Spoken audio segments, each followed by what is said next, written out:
We continue following the situation in Syria, whether it's getting more or less concerning. I don't even really know. It's certainly getting very, very odd. Yesterday, the foreign minister of Syria, Walid al-Molem, stated that his country is welcoming this Russian proposal under which Syria would place all of its chemical weapons under international control, and the weapons would then be destroyed. Syria said today that it has accepted the Russian proposal to do this and to place these chemical weapons under international control for subsequent dismantling.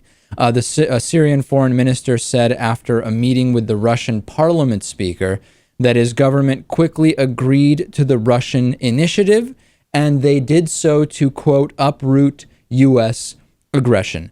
Lewis, I think anything that prevents military action is a good thing. That being said, I really can't figure out if this is a situation that is working in the favor of President Obama or not in favor of President Obama. It appeared as though he was not going to get the votes in the House that he was not going to get the votes to approve this military strike on Syria that was proposed. That being said, it almost seems like this Russian option may be kind of a bailout where it doesn't even have to get to that. And already there's been statements indicating, hey, you know what? We don't need to rush to do that vote in the House because we've got this Russian option on the table now. Yeah, it's interesting. I think that clearly Russia just wants to avoid, obviously wants to avoid any type of conflict.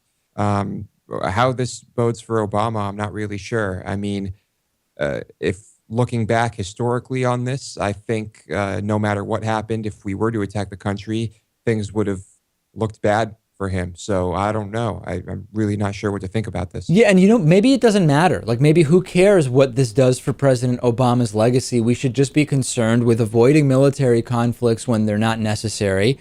And we should be concerned with what are the facts of this particular situation, and the political implications maybe aren't important.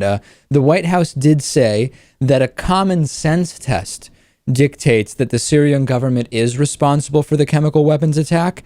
However, the top aide to President Obama says that there is no irrefutable, beyond a reasonable doubt evidence, which is what is making people very skeptical. My concern isn't so much that there isn't irrefutable, beyond a reasonable doubt evidence that that the responsibility for the chemical weapons attack falls on the Assad regime.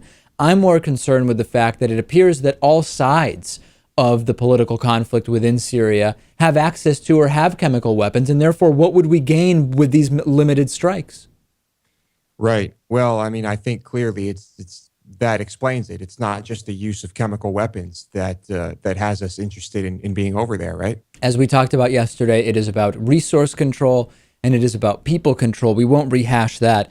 The next week is going to be very, very interesting because now we've seen the removal of this time pressure on the vote from the House of Representatives. That being said, President Obama still could have decided to do whatever it is that he wanted to do, regardless of the results of that vote. So now we have this option of, I don't know if a bailout is the right term or not, but it certainly feels like it in a way. Anytime someone does something that makes it so you don't have to make a decision, it is, in a sense, bailing you out. And this seems to be that situation. We're going to continue following it. And the other question is, should we really trust that Syria accepting a Russian proposal is really an honest solution in the sense that it will factually change anything on the ground? Some say that it is, of course, those who are putting weight into this proposal from the Russians, including many in the Obama administration. But at the same time, I've gotten a couple of emails from viewers saying, isn't it obvious that Russia is just in cahoots with Syria and they're doing whatever they can to prevent those missiles from coming, and that we shouldn't even trust this as a solution? I wouldn't trust it as a solution, not at all. And like the Russians are going to offer proof that these weapons have been handed over, like the Syrians are going to offer that proof. Well, presumably it would be turned over to international control. So hypothetically speaking, we would get proof. It's more of a question of the motives and whether we kind of trust the framework that is in place here that would prevent the strikes.